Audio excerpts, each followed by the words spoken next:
Hello students.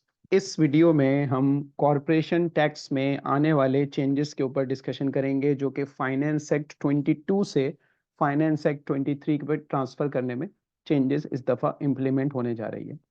Finance act 23 students के लिए जून 24 से लेकर मार्च 25 के एग्ज़ाम के लिए एप्लीकेबल होगा। प्रीवियसली कॉरपोरेशन टैक्स जब हम फाइनेंस एक्ट 22 डिस्कस करते थे, so that was very simplified. वहां पर एक सिंगल रेट एप्लीकेबल होता था and that single rate was 19%। छोटी कंपनी के लिए भी, स्मॉल कंपनी के लिए भी, लार्ज कंपनी के लिए भी there was only a single rate 19%। But in finance act 23, that is from 1st April 23 to 31st March 24, इस ईयर के अंदर कंपनी के लिए अब रूल काफी डिफरेंट हो चुके हैं। अब कंपनी के लिए स्मॉल रेट है 19% का,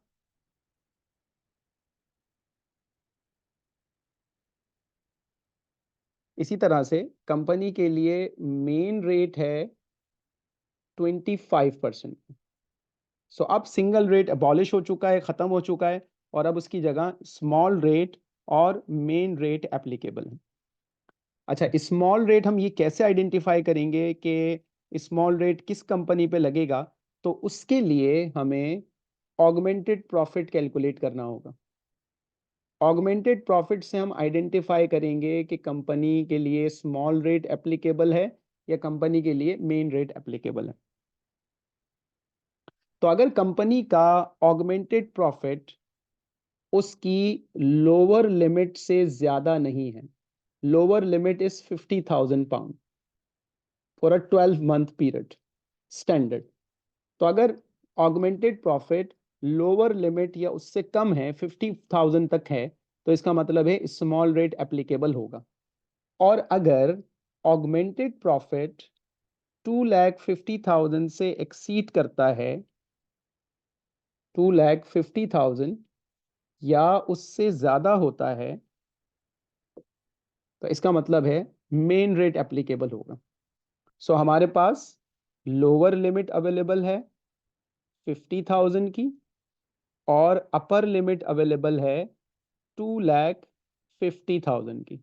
इसका मतलब ये हुआ कि वो कंपनीज जो 50,000 या 50,000 से कम कमा रही हैं, उनके लिए तो 19% रेट होगा, और जो 2,50,000 से ज्यादा कमा रही हैं उनके लिए मेन रेट अवेलेबल होगा। नाउ वो कंपनीज जो इन बिटवीन 50,000 एंड 2,50,000 के दरमियान कमा रही होंगी, उनके लिए मार्जिनल रिलीफ का कॉन्सेप्ट इंट्रोड्यूस किया गया है। उन्हें मार्जिनल रिलीफ मिलेगा। सो टेक्निकली अब हमारे पास तीन तरह की सिचुएशन बनेगी। पहली सिचुएशन ये हो सकती है कि हमें कैलकुलेशन लोअर लिमिट पे करनी हो। दूसरी सिचुएशन ये हो सकती है कि हमें कैलकुलेशन अपर लिमिट पे करनी हो। और तीसरी सिचुएशन ये हो सकती है कि हमें मार्जिनल रिलीफ की वर्किंग की जरूरत पड़ेगी। इसी तरीके से अगर कंपनी का शॉर्ट पीरियड होगा, सपोज लेस देन 12 मंथ होता है, तो हमारी अपर लिमिट और लोअर लिमिट जो होगी वो हम एडजस्ट कर देंगे। अगर कोई कंपनी 9 मंथ्स के अकाउंट्स बना रही है, तो 50,000 को 9/12 कर दिया जाएगा और 2,50,000 को भी 9/12 कर दिया जाएगा।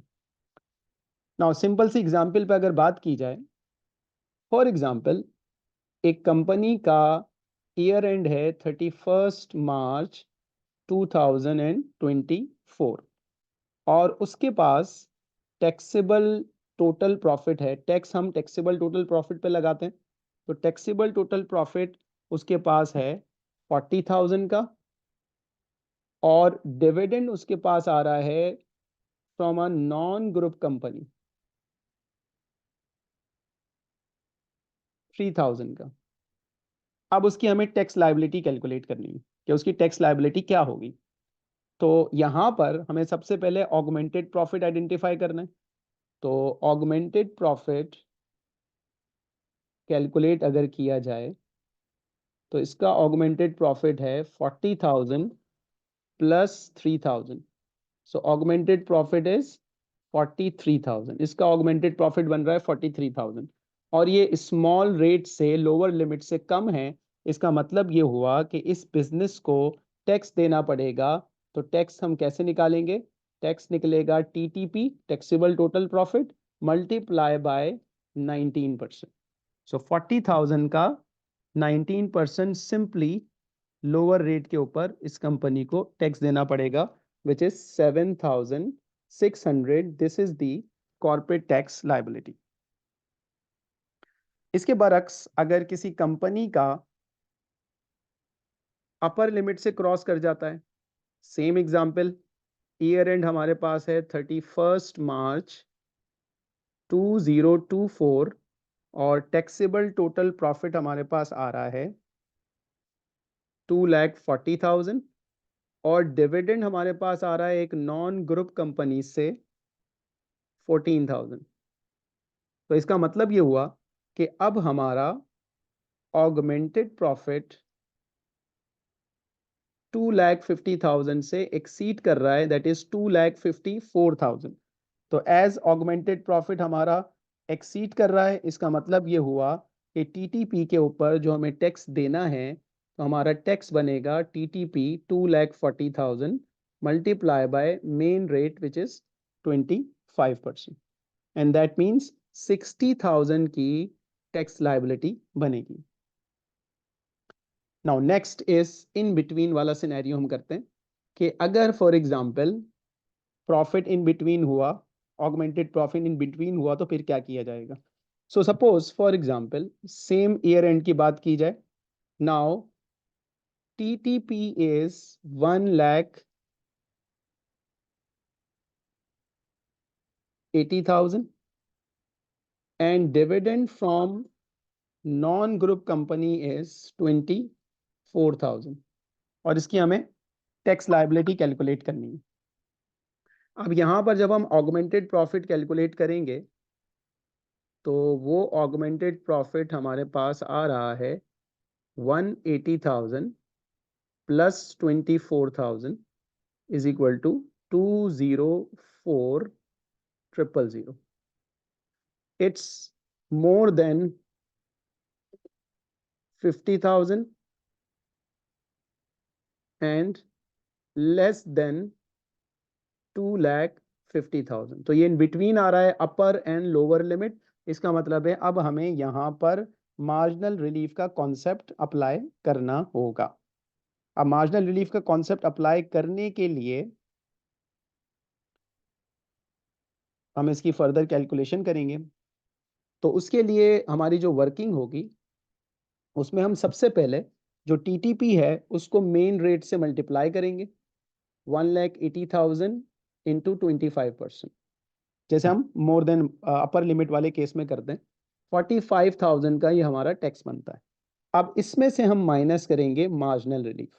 मार्जिनल रिलीफ कैलकुलेट करने का फॉर्मूला होगा, मार्जिनल रिलीफ कैलकुलेट करने का फॉर्मूला हमारे पास है, मार्जिनल रिलीफ फाइंड आउट करने के लिए we need to find out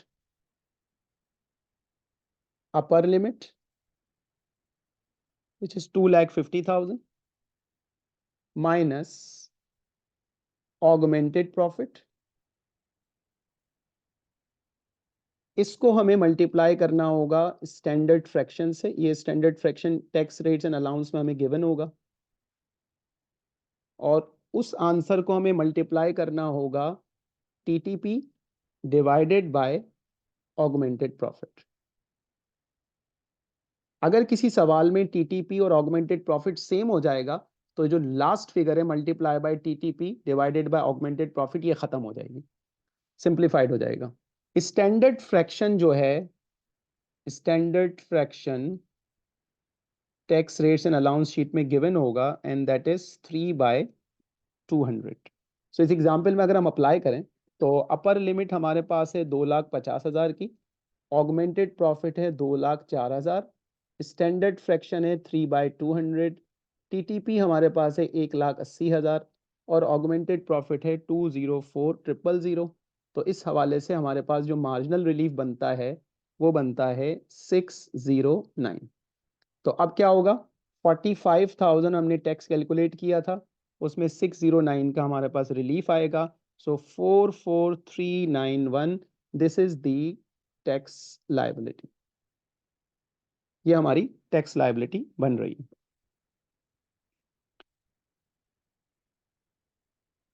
अच्छा, इसका शॉर्टकट अप्रोच अगर हमें कैलकुलेट करना है और डायरेक्ट अगर हम आंसर निकालना चाहते हैं, तो इसका मतलब ये हुआ कि हमने 44,391 का टैक्स दिया 1,80,000 के टीटीपी के ऊपर, तो हमारा जो रेट बनेगा यहाँ पर वो बनेगा 24.66%। रिलीफ के बाद हमारा रेट है 24.66%। अब यहाँ पर फॉर एग्जाम्पल अगर किसी एग्जाम्पल में शॉर्ट अकाउंटिंग पीरियड आ जाता है, तो शॉर्ट अकाउंटिंग पीरियड में हमारी जो कैलकुलेशन होगी उसके ऊपर क्या फर्क पड़ेगा। Now let's discuss. For example हमारा अकाउंटिंग पीरियड है 9 मंथ्स का, और वो 9 मंथ्स हमारे एंड हो रहे हैं मार्च 2024, और इस पीरियड के लिए हमारा टीटीपी है 44,000 और dividend from non group company हमें रिसीव हुआ है 2,000 का। इसका मतलब ये हुआ कि हमें ऑगमेंटेड प्रॉफिट तो कैलकुलेट करना है, लेकिन पहले हम अपनी लिमिट को एडजस्ट करेंगे। तो सबसे पहले हमने अपनी अपर लिमिट को एडजस्ट किया। अपर लिमिट 2,50,000, अकाउंटिंग पीरियड 9/12 हुआ, तो हमारी जो अपर लिमिट होगी वो आ गई 1,87,500। फिर हमने कैलकुलेट किया अपनी लोअर लिमिट को। लोअर लिमिट है 50,000, इसको भी शॉर्ट पीरियड से हम टाइम अपोर्शन करेंगे, और लोअर लिमिट हमारे पास आ गई 37,500। इसका मतलब हुआ कि 37,500 से कम होगा तो स्मॉल रेट लगेगा, 187,500 या उससे ज़्यादा होगा तो मेन रेट लगेगा, और अगर इन बिटवीन आ जाता है तो मार्जिनल रिलीफ मिलेगा। अब यहाँ पर हम ऑगमेंटेड प्रॉफिट कैलकुलेट करते हैं। सो augmented profit is 44,000 plus 2,000 and my augmented profit is 46,000। अब ये 46,000 आ रहा है in between, so that means marginal relief की कैलकुलेशन करनी होगी, और उसके लिए हम क्या करेंगे, अपना टीटीपी लेंगे 44,000, उसको मेन रेट से मल्टीप्लाई करेंगे विच इज 11,000, और इसमें से हम मार्जिनल रिलीफ माइनस कर देंगे। मार्जिनल रिलीफ का फॉर्मूला अप्लाई करेंगे मार्जिनल रिलीफ कैलकुलेट करने के लिए, which is upper limit 187,500 minus augmented profit multiply by standard fraction multiply by TTP divided by augmented profit.